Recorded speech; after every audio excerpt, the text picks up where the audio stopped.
muqdisho waxaa markii ugu dambaysay oo aan si rasmi ah ugu dhex noolaado waxay ahayd sannadkii 2005tii xilligaas oo caasimadda guud ahaanba ay ka muuqatay burbur xooggan. caasimaddana waxay u qaybsanayd xilligaasi 2 qaybood oo waxaa dhex maray qad cas. wixii sannadkii 2005tii ka horaysana waxaan ahaa mid u soo taagnaa halaaggii dhacay iyo burburkii dowladnimada Soomaaliya iyo weliba bilowgii aafada Soomaalida ee naxariis la'aanta ahayd.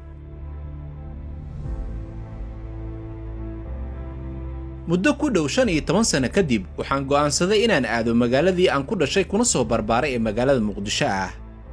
waxaa 10kii sano ee ugu dambaysay ku noolaa London oo ah caasimadda UK. waxaan ka ambabaxay xaafaddii aan ka deganaa London aniga oo ku sii wajahan dhanka kagidda diyaaradaha ee Heathrow. muddo saacad iyo bar oo aan waddada ku sii jiray kadib waxaan gaaray garoonka caalamiga Heathrow oo xilligaasi ay ka jirtay taxaddar dhanka caafimaadka ah ee ku aadan caabuqa COVID-19. sida aan dareemay Heathrow Airport bulshada ugu badan ee ka dhoofaysay maalmahaasi waxa ugu badnaa Soomaalida sababtoo ah intooda badan waxay UK kala cararayeen carruurtooda oo xilli dugsiyeedkani loo bilaabayay in la baro dhaqan xumo ka fog anshaxa Islaamka.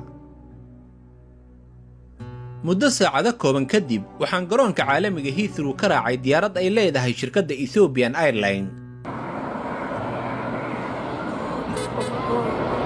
alla ayaa ku mahadsan oo si nabadoon inugu geeyay muddo 8 saac kadib Addis Ababa caasimadda Ethiopia. 2 saac kadibna waxaan halkaasi ka sii raacay diyaarad kale oo ay leedahay isla shirkadda Ethiopian Airlines middaas oo ku sii jeeday caasimadda Muqdisho. muddo 2 saac ku dhow kadibna waxaan soo gaarnay garoonka diyaaradaha ee caalamiga ee Aadan Cadde Airport.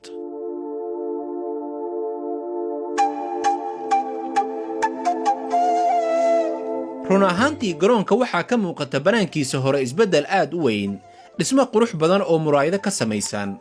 waxaa barxadda garoonka fadhiyay xilligii aan soo degayey diyaarado caalami ah iyo kuwa gudaha u kala guusha.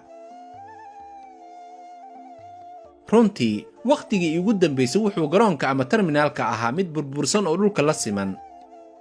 isla goobtan waxay ahayd meel ay dhallinyarada kubadda ku ciyaaraan burburkii dowladdii militariga kadib.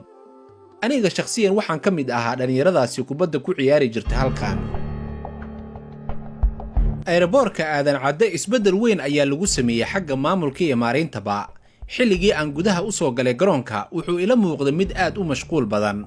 waxaa markiiba daqiiqado gudahood iska soo dabadegay rakaab ka soo kala degay Turkish iyo Ethiopian Airlines kuwaas oo ku dhowaa 600 oo qof iyadoo kuwa gobollada ka imaanayana ay sii dheeraayeen.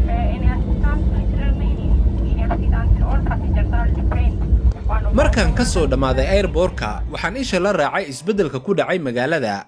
guryo badan ayaa laga taagay hareeraha garoonka iyo hoteelo caalami ah. waddada ka timaada nambar 4 ee soo gasha airbortka waxaa lagu jaray dhagaxaan waaweyn. waxaa inta badan gawaarida ay adeegsadaan hal dhinac oo waddada ka mid ah. markiiba waxaan la yaabay dhufayska Muqdisho la geliyey. cabsi iyo is-ururin ayaa ii bilaabatay. waxaan imid Muqdisho oo lafteeda iska yaaban oo dhufays isugu jirta. markii aan sii marayay nambar 4 waxaan arkay waddadii aadaysay Tarbuunka ama dadkii dambe ay u garan og yihiin waddadii Cabdiqaasim in dowladda Qatar ay xiratay ganjeelayaalna ay ku goysay.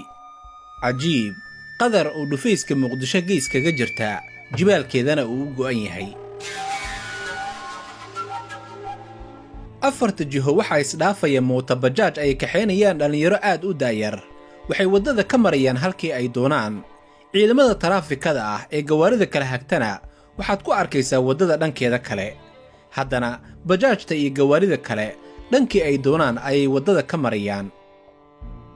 caasimadda waxaa camiray markii dadka qarax iyo qaxaar ay ku laadeen lo, geel iyo ari iyo dadkii lahaa oo magaalada si tarabtaraba u soo degay.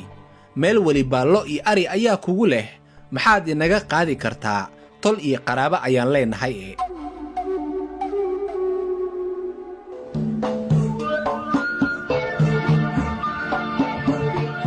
runtii Muqdisho waxaa ka jira isbeddel aad u baaxad weyn. waxaa caasimadda loo soo degay si daran. waxaad arkaysaa dhismayaal hor leh oo maanta ka socda caasimadda. dhul bannaan inaad ku aragtana way adag tahay. sharci daraba midii lagu degan yahayba.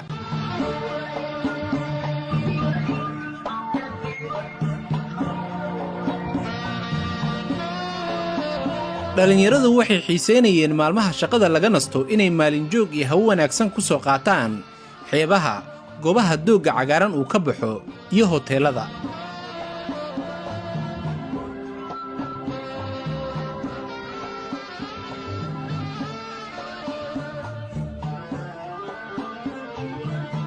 insha allah barnaamijkan kuwa xiga waxaan ku soo qaadan doonaa waxyaabihii wanaagsanaa iyo waxyaabihii iga yaabiye ee Muqdisho aan ku soo arkay intii aan safarka ku joogay dhawaanaha.